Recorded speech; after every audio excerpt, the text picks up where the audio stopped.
Well, good morning, good afternoon, or good evening from wherever you're joining us for this webinar by Global Government Forum. I'm Jack Aldane, the editor of GGF's AI Monitored newsletter, and in this conversation, we will be discussing the challenges that come with building trust in AI to help government deploy the technology effectively. Artificial intelligence has undeniable potential to make public services more efficient and enable economic growth, but governments need to ensure that the use of AI has the trust of both public servants and users. It's also fair to say that public administrations have traditionally struggled more than private sector companies in their ability to wield power over new technologies, so that AI performs increasingly complex decisions. And in doing so, it is vital that therefore public servants focus on building trust and providing answers to questions of safety and accountability. Now, in countries like Canada, where new political leadership has emerged in the wake of recent elections, AI strategies have already been drafted to boost the productivity of the federal government workforce and deliver enhanced digital services to citizens. Canada launched its own AI strategy on the 4th of March this year, and this strategy outlines four priorities, including the establishment of an AI Centre of Expertise to support and help coordinate government-wide AI efforts, as well as ensuring AI systems are secure and used responsibly, the provision of training and talent development pathways, and the need to build trust, importantly, in AI through openness and transparency about how it is being used. So in this session, we'll be hearing from public servants from around Canada, both on how this strategy has been developed, as well as how different agencies and departments in the Canadian government have already begun to use AI and how they are building trust. Joining me on this conversation today, we have three speakers from across the Government of Canada. They are Jonathan McDonald, the Director for Responsible Data and AI in the Office of the Chief Information Officer, part of the Treasury Board of the Canadian Secretariat. Jonathan led the development and launch of the AI strategy I mentioned for the Canadian Federal Public Service, and prior to this work, he was responsible for setting government policy direction in the space of privacy and data ethics.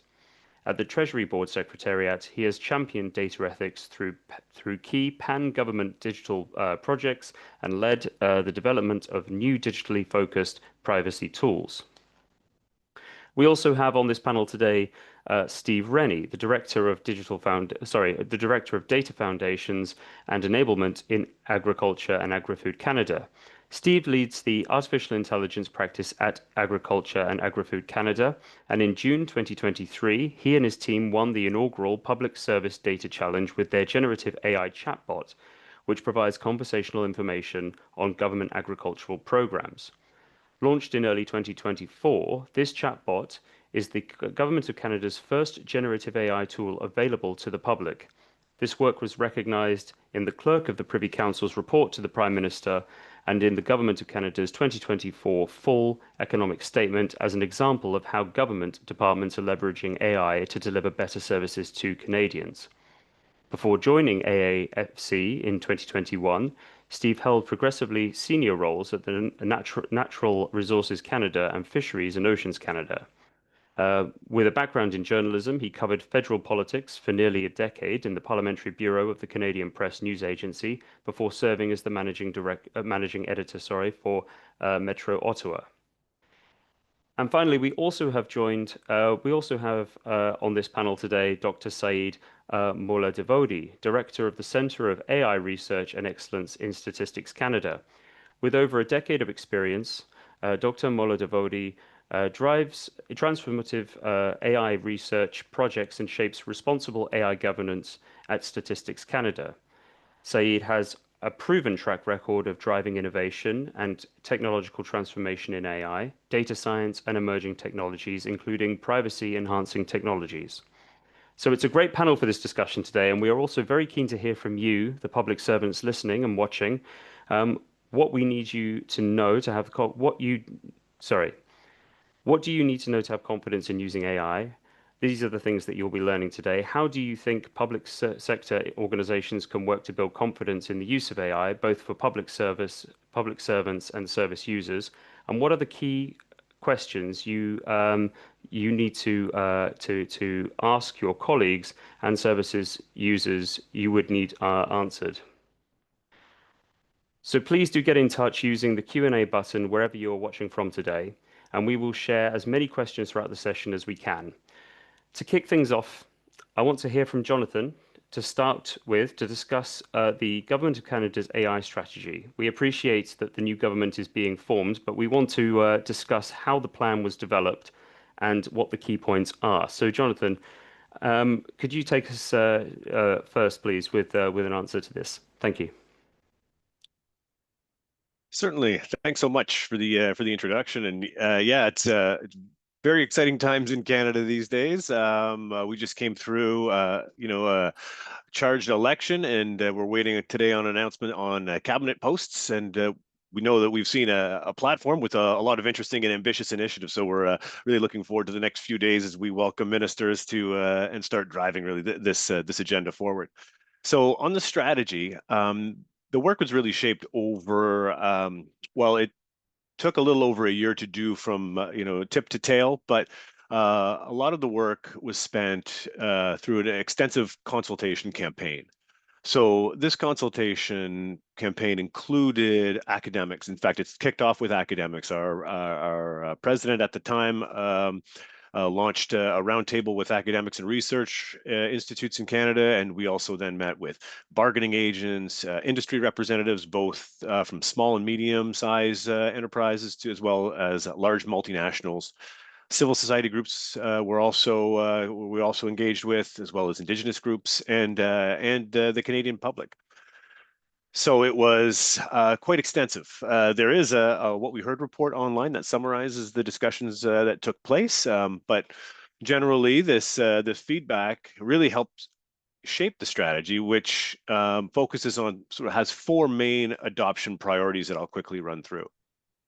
And you touched on them in your opening. So the first one is the center of expertise, and this is all about building central capacity. So it's been cleverly coined a sort of call before you dig model, but it really is designed to be a multi-institutional, almost collaborative that can help identify high-value use cases, support project teams, and drive the right projects to then scale up and across the enterprise. It acts as a convener and a connector within the Government of Canada for knowledge as well as expertise. And it's also where we would see other aspects of the strategy, like, for example, our Lighthouse project, where we would see that being driven forward. The Lighthouse project that was selected for the identification in the strategy was for a translation portal, and this is a really exciting portal that we're working on with colleagues in our translation bureau who done some good work to provide that instantaneous translation service, and it promises to yield dividends across the spectrum. So the next priority is around rules. Whether it's legislative, policy, you name it. This is where we capture sort of that big P policy work, establishing the right depth and breadth of governance, risk management, also outcome measurements as well.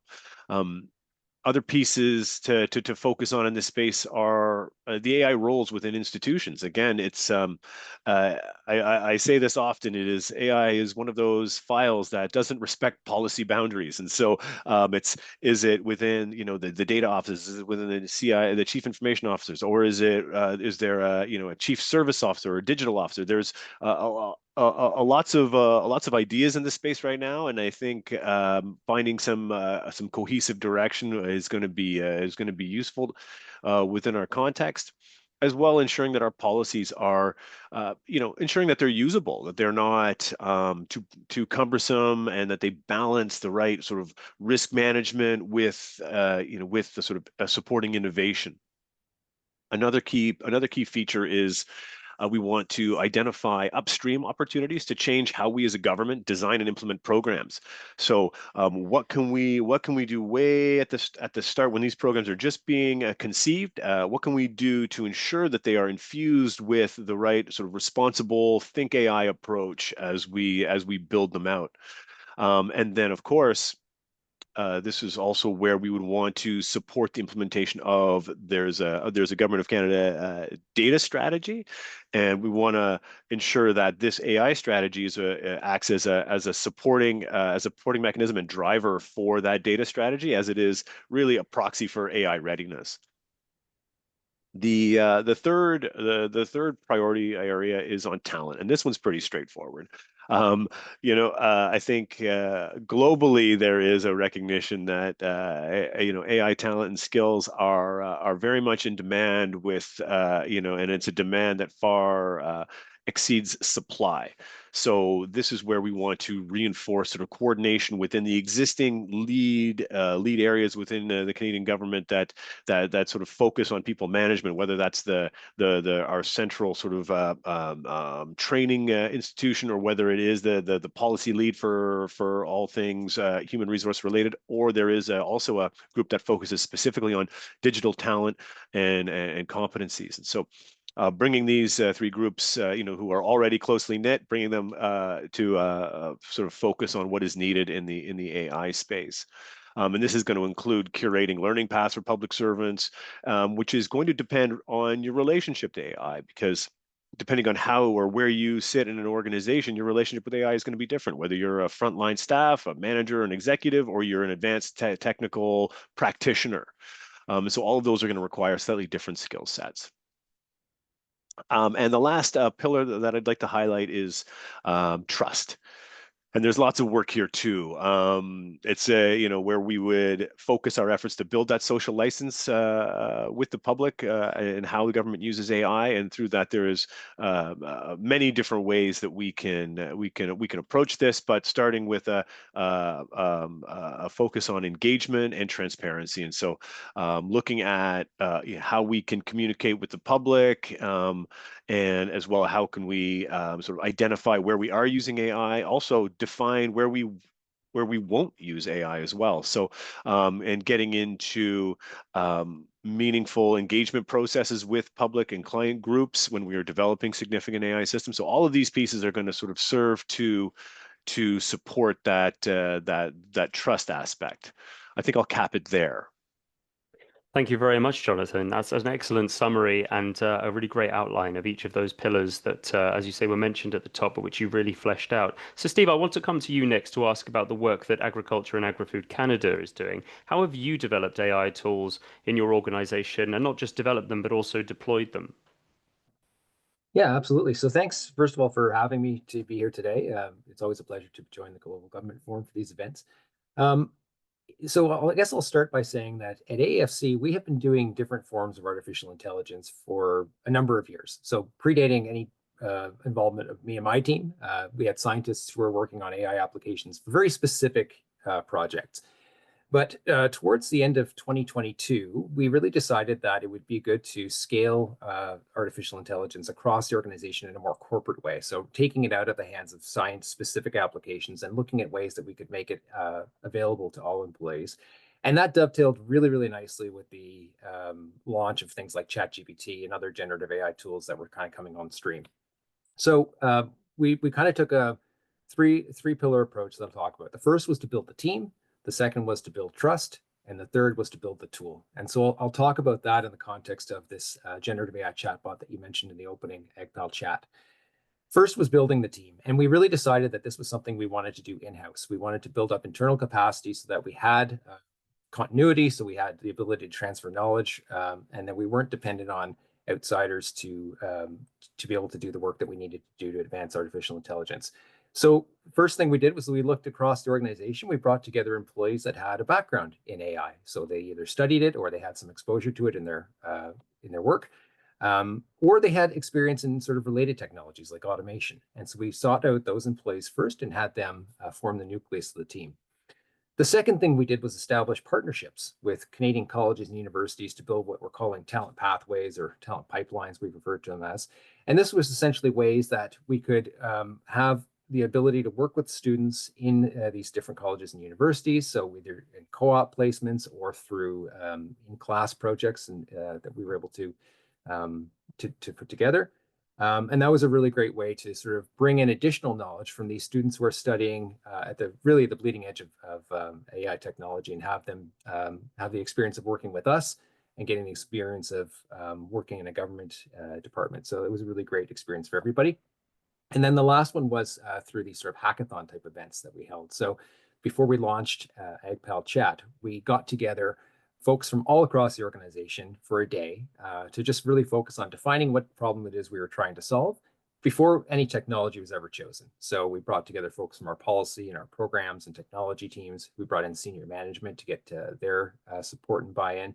We brought together industry representatives and students studying AI at the local college, and spent a day just really unpacking what was this problem we were trying to solve. And it was really, how do we make information more accessible to Canadians in the agriculture space? And that was the challenge that we tried to solve. So that was sort of the building the team piece.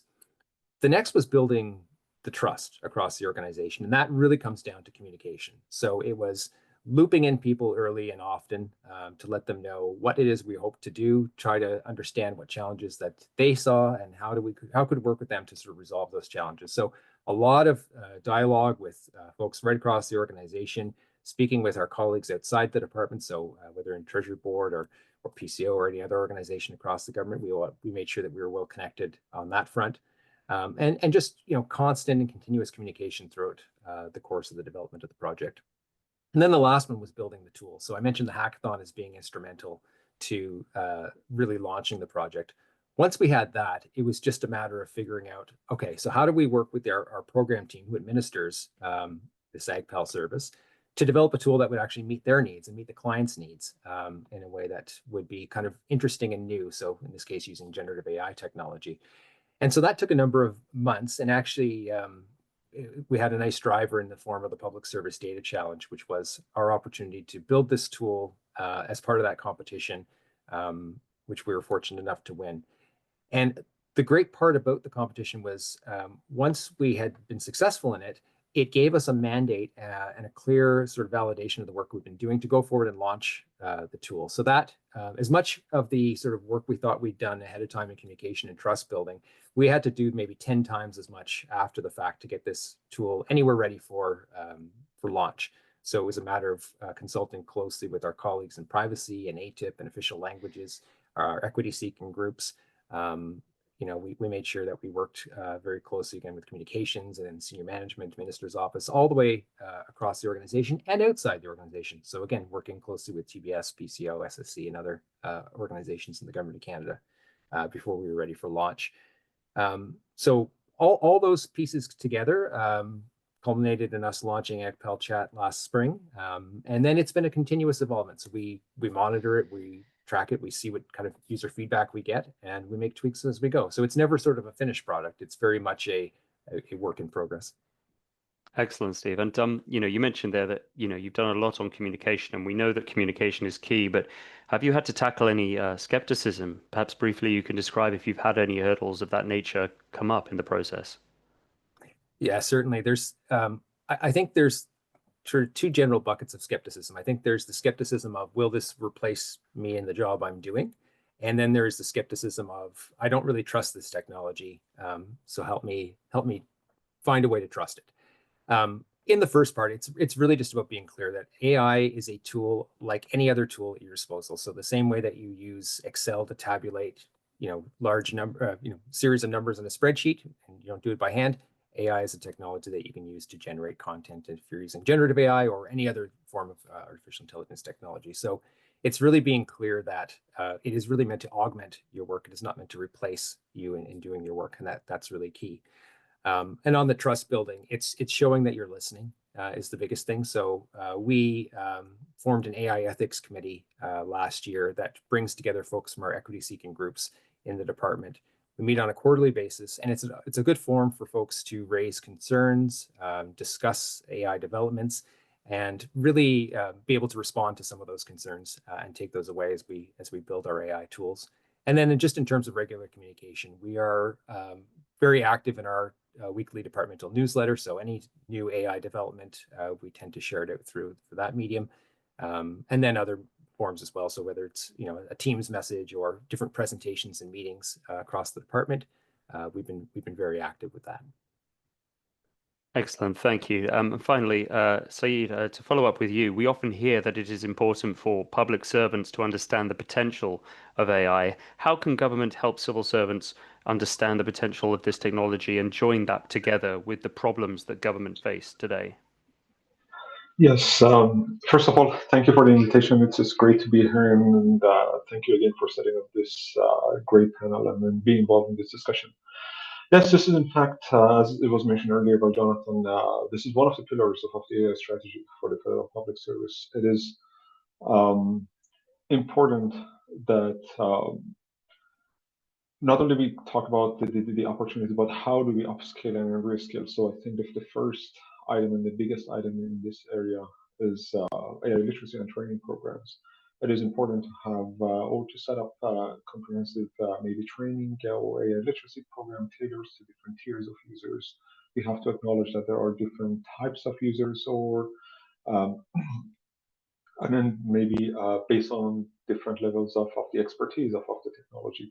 So including apologies, workshops, seminars, online courses that cover not only just the basics of AI and how the technology works, but also some of the applications or even more advanced training programs. I know that, for instance, the Canadian School for Public Service has great courses, introductory courses, for instance, generative AI. So that's also these are the scalable platforms that can be leveraged. Also, it was mentioned earlier about the talent management. So again, there are two camps when it comes to AI literacy or AI capacity building. There is the learning and development, which is about the reskilling and upskilling of the existing employees. But the other pillar or the other camp is the talent management and the retention strategy. How do we recruit? How do we retain the AI talents that will need to be developed? And there are many obstacles or many admin obstacles that will need to be overcome when it comes to recruitment and retention. It is important to establish, for instance, flexible career paths for AI practitioners or advanced users. And again, it was mentioned earlier that the demand for AI talent is a lot more than the supply.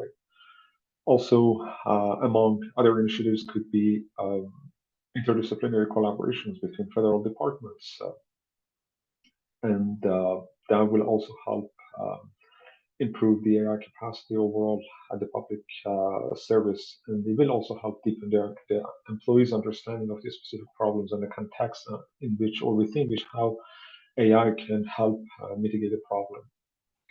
Establishing some of those guardrails and governance processes and ethical frameworks and constant communications, not only with the public but also with internal employees on creating maybe not necessarily the physical infrastructure, but more rather the support infrastructure for the employees to learn about the opportunities and then the areas within which AI can, for instance, be explored and then deployed in a responsible manner, in an ethical manner. There are some requirements for AI systems depending on the context. So using it efficiently, deploying it efficiently and responsibly is going to be as important and as adoption. And the other one is obviously in terms of exploration.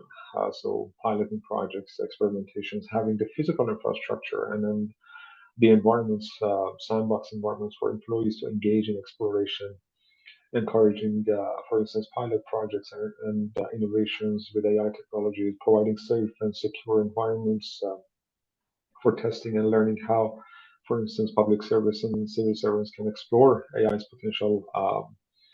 And then it is an iterative approach. The other day, for instance, my team, it was an internal meeting. I had a senior employee who came to a meeting unprepared. He said, he joined the meeting. He told the others, what do you want to build? I'm going to show you today. What do you want to build today together? We're going to build using generative AI. It took them probably 15 to 20 minutes, but they built a language body, user interface with the generative AI with an access to a secure large language model. That is working. So even for AI practitioners seeing the art of the possible, unprepared, coming up with the solutions, I think these are going to be important.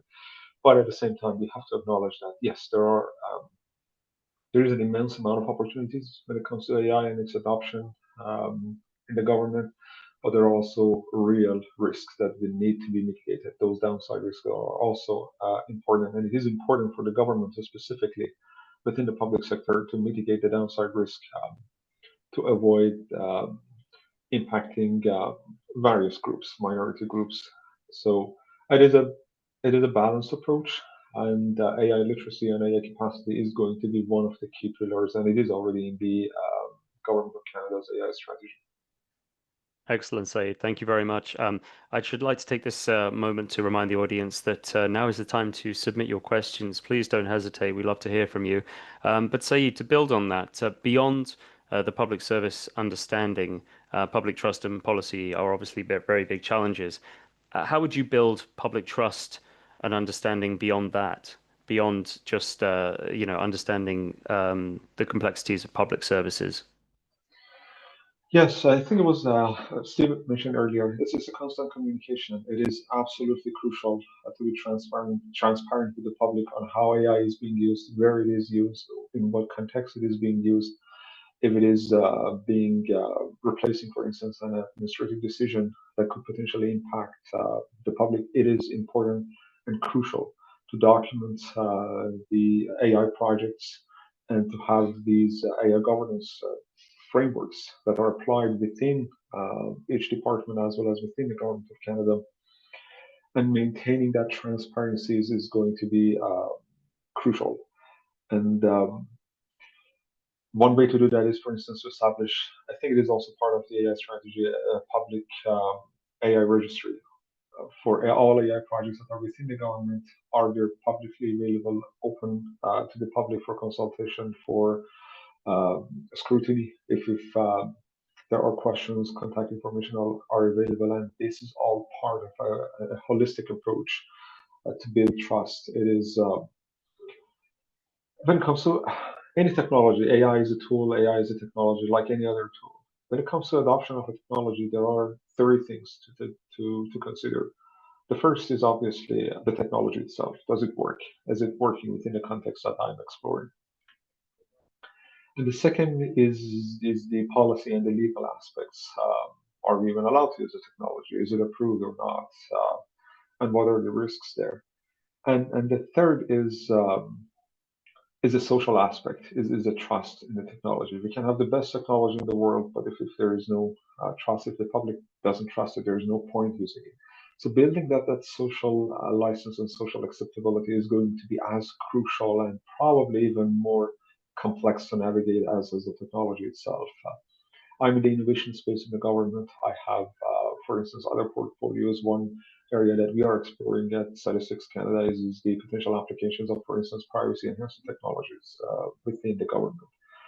And again, from experience, I can tell you between the technology, the policy, and the social acceptability, the technology is the easiest to figure out.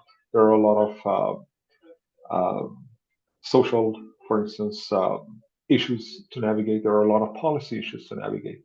And those are going to be even more crucial when it comes to the adoption of technology. And AI is also included. Public engagement and education also is going to be as important as public servants' education. So building AI capacity throughout the public is going to be helpful when it comes to building trust. Having or setting up those, for instance, independent oversight and audit processes as part of, for instance, the Directive on Automated Decision Making that was set out and it was published by the Treasury Board Secretariat. So having those independent review and mechanisms, oversight mechanisms, is going to be helpful. And maybe finally, collaboration with trusted institutions, for instance, external institutions, academia, universities, hiring the students. So it is an ecosystem, and it is a teamwork. It doesn't work. It is not an individual work. It requires a lot of efforts to put something in production. And as public servants, what we'll have to do is to make sure trust is and the social acceptability. All of this work is done under the umbrella of social acceptability. Otherwise, there's no point in using the technology. Yeah, That all makes sense. And you mentioned there, understanding the technology is one thing, but there are obviously a lot of social challenges that go alongside understanding the technology. And that goes to one of the questions that we have asked here by an Alvaro Vargas Franzani, who says that he'd like to know really what some of the key behaviors that we need to be aware of in the sustainable adoption of AI, one that is grounded in trust. I guess by this, we're talking about, those key skills that run alongside the technical abilities such as transparency and empathy, and ability to think from a human-centered perspective. Perhaps being able to tap into the more irrational rather than the purely rational side of what customers are looking for that AI sometimes can't detect. Does anybody have an answer to this? Some of maybe the key traits that we need to look for in people who either work with AI or indeed how we program AI to mimic some of those more intuitive human behaviors. Steve, I can see you're nodding. Yeah, absolutely. So one of the things I think that's really important in this space is to draw folks from all different backgrounds for work in AI, because if you pull strictly from a technical stream, you may only be getting one perspective. Whereas if you widen the net a little bit and take folks from different backgrounds, you'll get a bit of more of a cross section that will actually help your AI development. So thinking of things and thinking of approaches to problems in ways that maybe you wouldn't from a purely technical sense is important. I know the question does touch on the transparency piece, and I think transparency is so key to this. But it's being transparent not just about your successes, but maybe where you face some challenges. That goes a long way to building trust. So it's not necessarily about saying that you hit a home run every time you stepped up to the plate, but maybe you didn't quite get there. Maybe you had some shortfalls, but what did you learn from that, and how do you publicize that? I think that's a huge piece to building trust because it shows that you're willing to admit when you didn't quite get it right the first time, but that you had the capacity to learn something and you were able to then, use that information to develop something that ultimately achieves your objective. So, when we're talking about those key traits, that's another big one too, right? When you're having people build these tools and these systems, they have to be able to have the space to be able to make mistakes because they will make mistakes. And then how do you create an environment that lets them feel supported, helps them feel that they can have the space to learn from those mistakes, and then ultimately build something that's really going to achieve all your goals? And this goes to a question that we've got here from Daphne Thompson, which I'd like to throw to you, Jonathan, insofar as, Steve's mentioned just there the problem with civil servants often not feeling that they have the freedom to take risks and get things wrong. When it comes to some of the barriers you face and how you overcome them, have you had any sort of direct experience or any anecdotal evidence that you can give us about how overcoming barriers often is to do with making mistakes, being open about them, but giving people that sense that they can make those mistakes in the first place?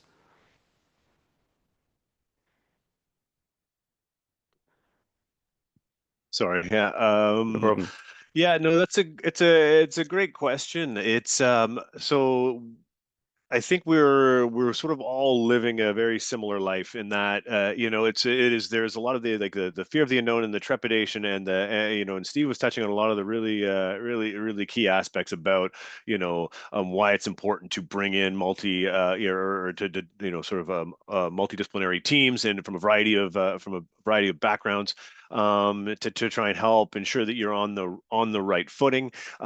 It's just there is initial cultural barriers as it relates to trying something new. No, there is reticence for any department to launch something new, especially in this sort of untested world where there isn't a lot of jurisprudence and there is a lot of attention on where government is using AI, and so nobody wants to get it wrong, which is creating this almost disincentive to sort of put your foot forward and say I'm gonna go and solve this critical business problem and use this technology and deliver these great benefits. Although that is the objective and that's what we want to do, there still is that those sort of old habits, those old habits that sort of hinder us from being as sort of courageous as what we want.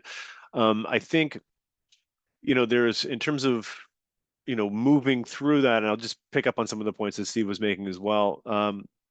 The idea that so it's not just the teams. You need to have a variety of perspectives, but it also is your engagement outside of the project team, in that you develop with users, you develop with those people who are going to be affected by the system, so you can hear directly from them when the system is when you're looking at requirements, and then when you think you've got something that's serviceable.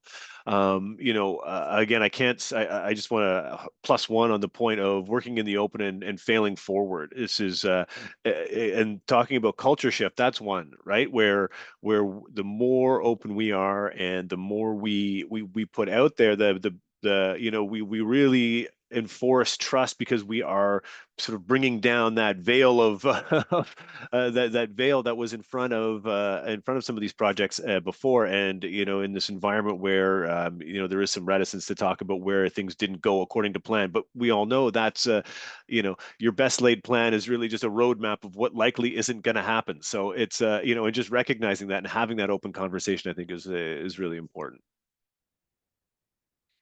Thank you, Jonathan. That's great. And as you say, you're right. It's important when you have that multidisciplinary team to be able to share best practice and differences of approaches. And then obviously, I guess the anxiety that a lot of governments feel is that, the challenge of giving public servants the feeling of freedom to be able to make mistakes may dent public trust if mistakes are made and those mistakes are learnt about. So therefore, it's better not to make mistakes in the first place if you can help them. However, it's important that that iterative process of continually improving is in place. Can I ask then somebody to answer this question? How can government set AI assurance standards that can apply across the public and private sectors?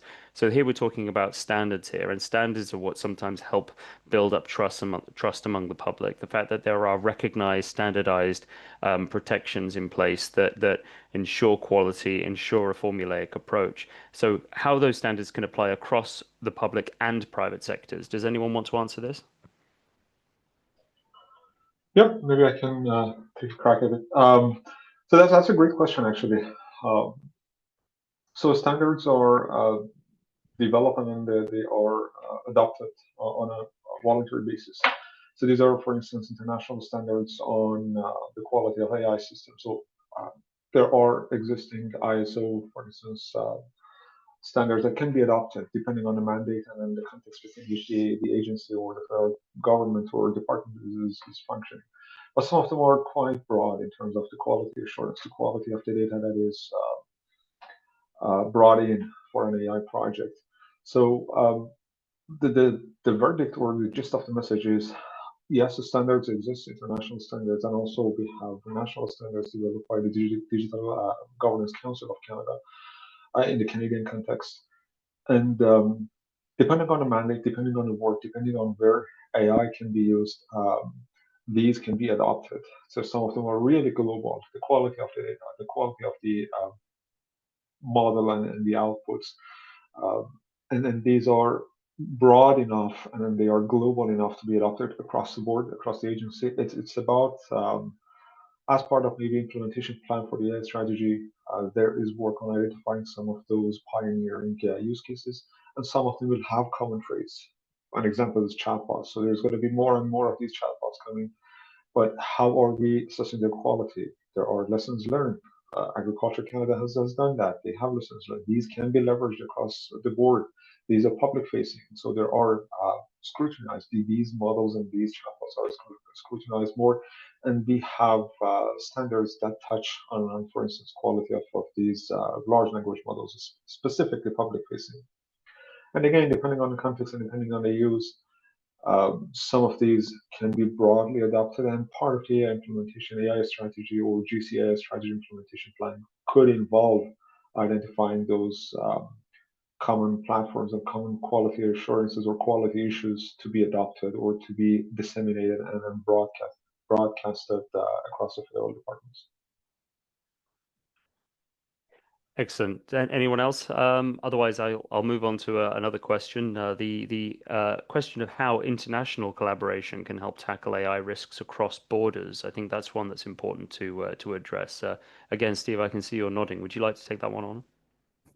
Absolutely. So I think one thing we need to understand right off the bat is that AI risks are global. They don't respect borders. And so we need to leverage the best practices and lessons learned from right across the world to be able to respond to some of these challenges. At AFC, we've had some good discussions with international partners like the government of Estonia, for instance, and we've talked about sort of some of the work they're doing in the digital space, and they've asked about some of the work that we've done. And that's been a really fruitful conversation because we've learned a great deal from them. I think their government is recognized generally as one of the most advanced digital governments in the world. And certainly, I think there's lots of lessons to be learned from both sides. So I think having those types of interactions is incredibly valuable to any department, any organization, any government that is looking to develop AI. And I think, building off that, it's important to participate in global forums so that we can align our policies, we can share best practices, we have these ways of communicating amongst each other. We're still trying to figure that out in-house, right? Like even within our department, how do you communicate out these various pieces of AI? And then, the challenge gets exponentially greater as you expand beyond, okay, so our department now versus how do we communicate in line with the other departments in the government of Canada? And now how do we align with different jurisdictions at the provinces? And so it becomes an increasingly complex challenge to try to solve. So you need to, as much as you can, find ways to create these forums to exchange ideas, to exchange these lessons learned, and to build from there. So I would say, any opportunity that you can take to find those ways of having those conversations, incredibly valuable, and we need more of it. Maybe one for you here, Jonathan. It's a question from one of our audience members, Dan Mayher, who's asked, what are the top 3 areas that you see AI/generative AI having the most positive impact for citizens as well as for public servants? The top 3 areas, and maybe this is one that the other speakers can answer as well. But Jonathan, if I can ask you to give your thoughts initially. Certainly, yeah. And if I could, I'm just going to actually reach back and just pile onto what Stephen was saying with the last comment. I just did want to add the international collaboration piece is so very crucial. We are such a connected community globally, and we're all facing the same problems, right? Like we're all wrestling with not identical problems, but there's a lot of very similar problems. Maybe I'll couch it better that way. For example, the return on investment, that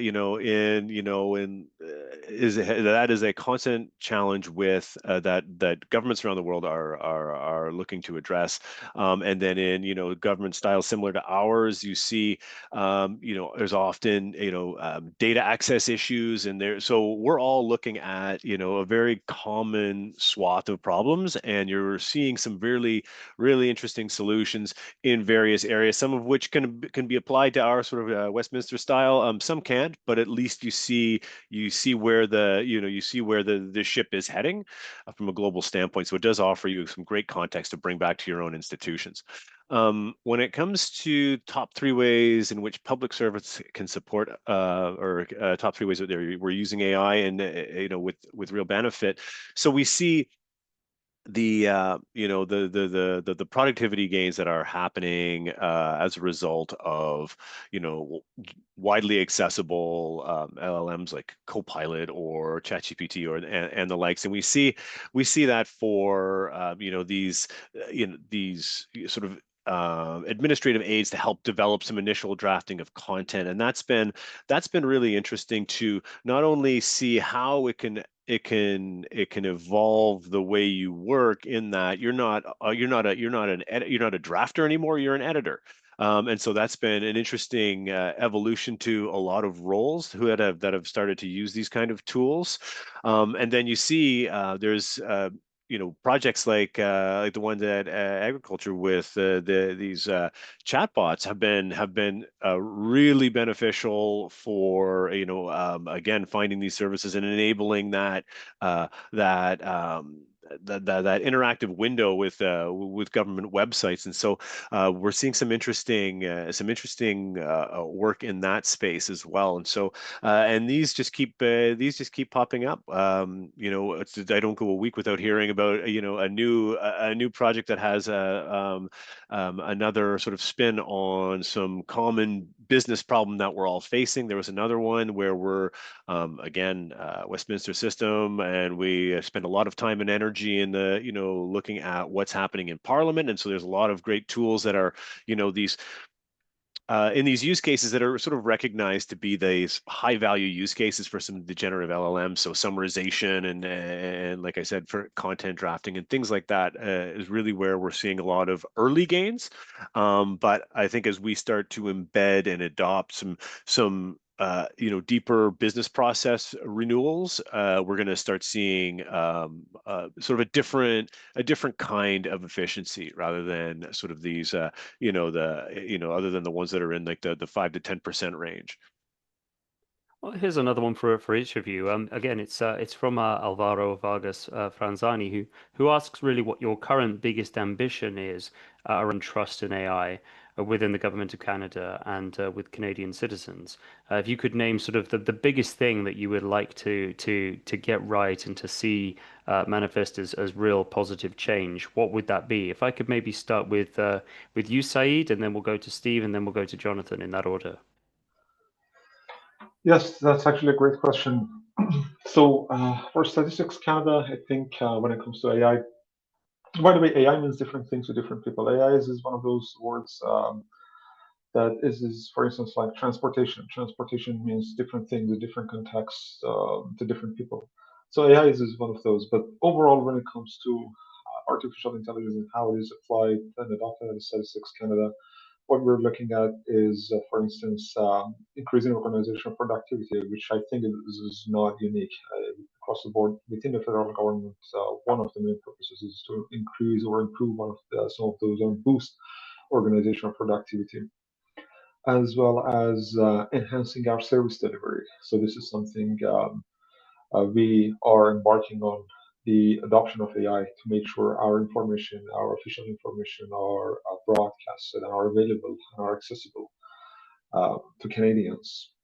So StatsCan's job is a bit unique. It's like the work of a photographer. So it's StatCan is responsible to produce the most accurate picture of Canada, its economy, its society at any given point in time to the best of its abilities. And AI is one of those tools. It is just a tool, but it can be an effective tool if it is applied, if it is used in a responsible manner, as well as producing the other area that we are ambitious about the use of AI is to reconcile it with the science of statistics. AI is built, or let's say machine learning is built scientifically to do point predictions. It doesn't care about population. But on the other hand, we have statistics, which doesn't care about points or individuals or units. It's all about population. How can we claim an unobserved characteristic of a population when it comes to, for instance, consumer price index or unemployment rate or GDP, system of national accounts, and so on and so forth. And one area that we are working with, can we reconcile the two ends of the same spectrum?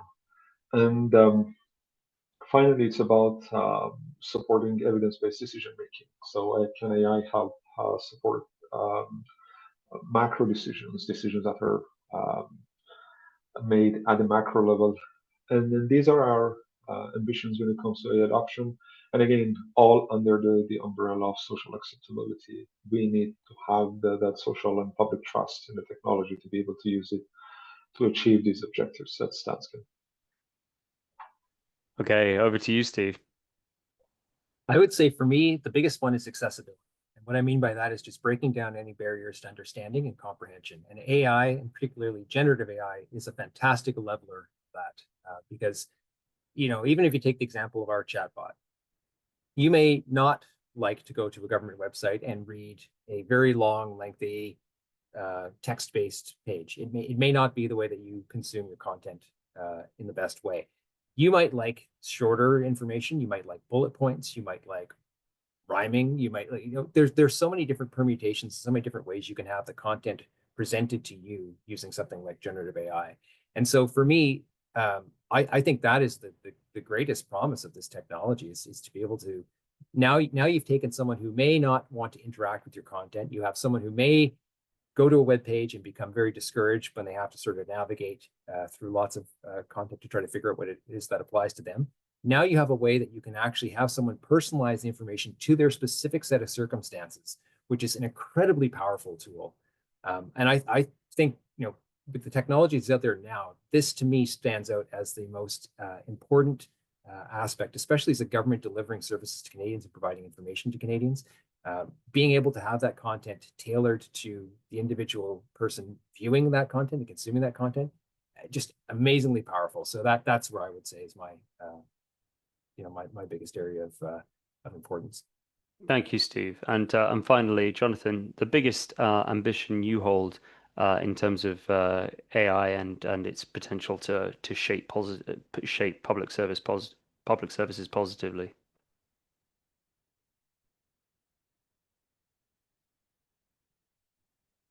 Sure. So for me, it's it's in the when I spoke earlier about the adoption priorities, there was that theme of trust, and the theme of this webinar even. And so I think in my own personal ambitions for where I would love to see this go. So I think there's a number of worlds within the federal public service here in Canada that are that serve transparency, right? We know that we know that we've got requirements around informing Canadians what we do with personal information. We know that there is we're develop repositories of the kind of services that the government of Canada offers, and then we've also got some transparency requirements around how to access government records. And now we've got, through the policy space that I'm in charge of, the algorithmic impact assessment. So that's another. There's transparency mechanisms attached to that compelled institutions to publish these pieces. And so really, what I want to do is pull all these threads together, right? So there is a world out there where you could have a window to look at a program that you're interested in, and it will tell you, if AI is being used in the delivery of that program, what personal information is being used in the delivery of that program that's also related to that service piece. And then if you're interested further, there's also a very easy way that you could go and then access government records from that one spot. And so, like I say, bringing all of these existing threads sort of together and tying them up into this slick sort of portal or registry where we could go and really facilitate good knowledge sharing with the public. And then that would also then facilitate their, any number of sort of interactions with the public. But it's a great starting place to really form the solid foundation of, I think, trust and transparency. That's excellent. Thank you all. I'm going to read out a few more questions, potentially one or just two, because we have a few left here. Where one of them very early on. So apologies, Ryan. Your question came in quite early on in the proceeds. How you have built confidence in AI tools usage with staff colleagues when being implemented in a service. Ryan highlights risk being a main concern when implementing or building trust using prompt engineering AI. Can anybody take this on? Yeah, I can take a crack at that one. We'll hear from you, so Steve, and then we'll move over to Saeed just after. Thank you. Sure. So in-house, we've tried to really raise awareness and normalize the use of artificial intelligence. So that means making public all the information the Treasury Board and others have put out around the guidance for generative AI use in the public service. So letting people know what are sort of the do's and don'ts of generative AI, letting them know sort of where the confines are for them to use the technology, and just making sure that they're using it in a safe way and giving them the information to do that.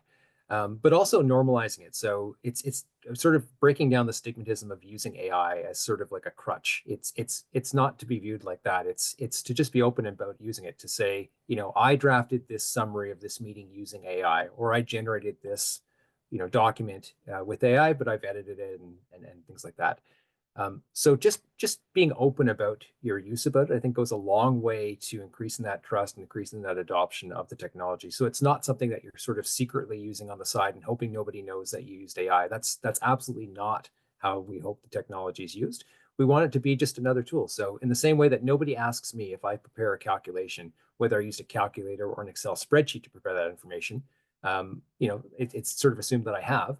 How can we normalize that same use of generative AI technology, but giving people the tools so they can look for things that they should know about when they're using AI, so that they know that it can contain errors, that it can, in some cases, hallucinate, that it can introduce bias. So you have to be able to look for these things, and you have to know what you're looking for. So you've got to have that big AI fluency component as well. So how do you increase that fluency and understanding of the technology so that people can use it in a safe way? Excellent. And Saeed, I think you wanted to come in on this as well. Yes, it's just to build on what Sid mentioned. It's about education. It's about literacy. It's what we have done is the same. We have, in addition to what has been put out by the government of Canada in terms of the use of responsible use of generative AI at the workplace, we also have developed a comprehensive set of guidelines for the internal use of generative AI. Statistics Canada has some specific terminology, and then people have questions. How can I use AI if I'm working on this specific problem?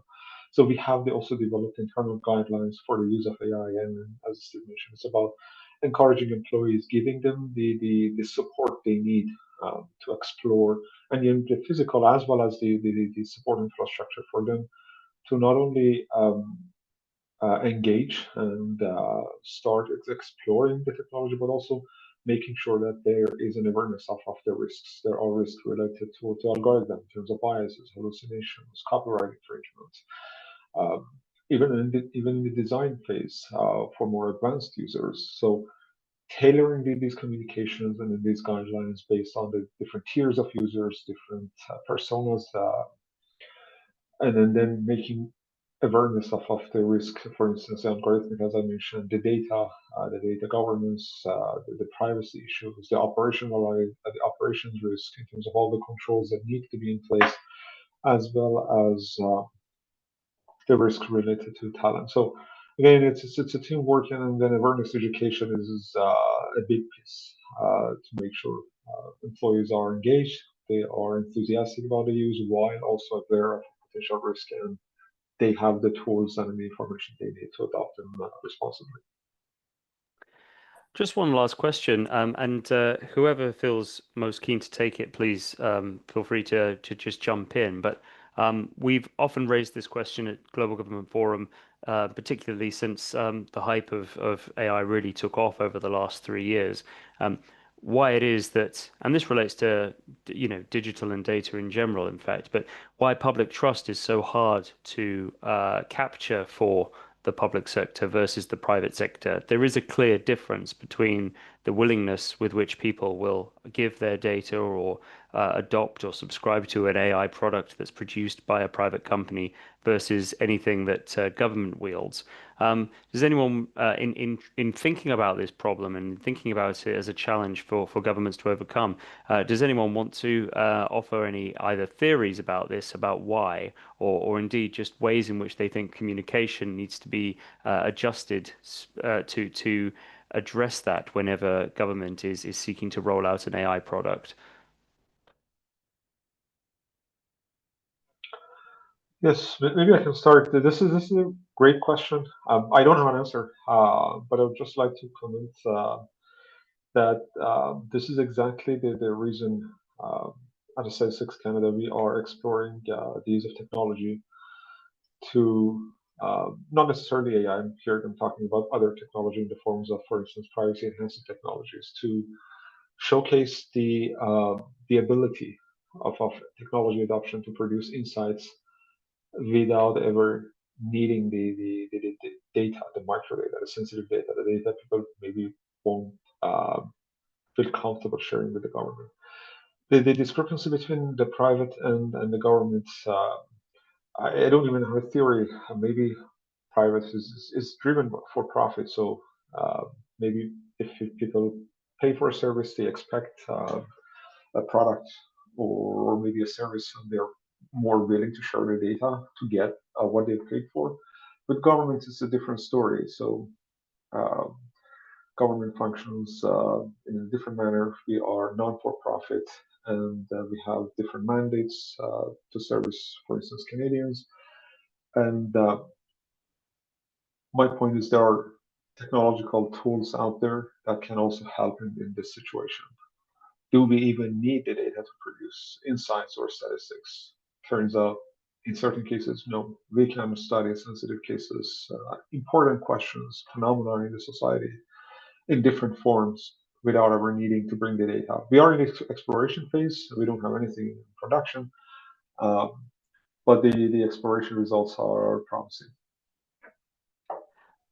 Jonathan or Steve, any further comments or views to add about this, about how government communicates from the position of that sector that is the less trusted inherently, and how it overcomes this through effective communication, and indeed maybe just any ideas as to why you feel it is that the public sector has to work twice as hard to gain that trust in the first place.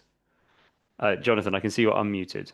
I think it's a Yeah, I think it's a great question. It's and I don't know if I can, we were here to get into the history of the, long-standing mistrust of people and their government, but I think it's really important that we never lose sight of the fact that we are talking about humans, right? And there are certain there's some competing forces here in AI. We're seeing a lot of fast development, and then these strong expectations of leaning in and adoption for these revolutionary gains in service delivery. And this is really at odds with the time that we need to culturally adapt to these changes as people, as a workforce, and as leadership.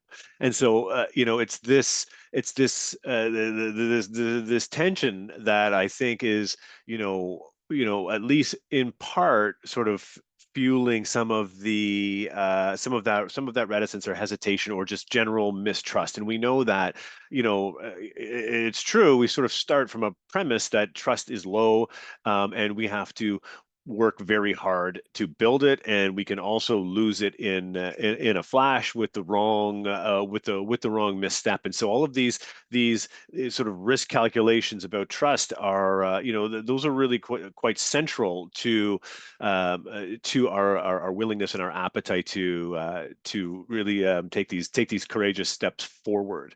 And I think we've done a good job in the panel in terms of covering the importance of being open about this. I mean, and that openness is really one of the most effective ways that we can continue to build on this trust. And again, it's a complex question, but I think as long as trust is at the heart of all of our delivery and adoption ambitions, then we're going to be making the right decisions along the way to continue to, I guess, support and foster that trust.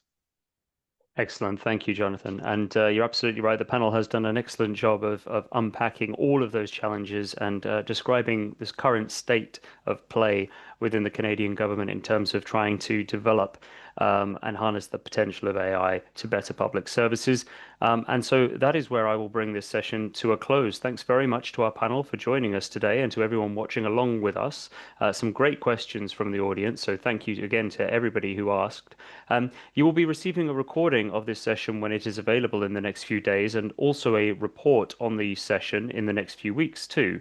Before that, though, there is a survey that should be in your inbox now to get your thoughts on today's session, and it would be really helpful to me and the team here at Global Government Forum to make sure that we are providing the best possible content for you all if you would complete that survey. So thank you very much in advance for that. And any ideas on topics that you would like to see us cover in future webinars, please do let us know. That would be very welcome also. And it's important to mention, finally, that Global Government Forum will be returning to Ottawa later this year for our annual Accelerate Gov conference, which is GGF's annual digital transformation conference based in Ottawa, where we bring together digital leaders from across the world to share their insights with Canadian public servants. You can submit your interest to attend this event now via the website, details of which are being shared in the chat now. So thanks to everyone for joining this session. Thank you to everyone who asked the questions, and thanks to all of you who have joined us on the panel, Steve, Saeed, and Jonathan, for joining us. I hope to see you on another one of GGF's webinars soon, and enjoy the rest of your day. Thank you.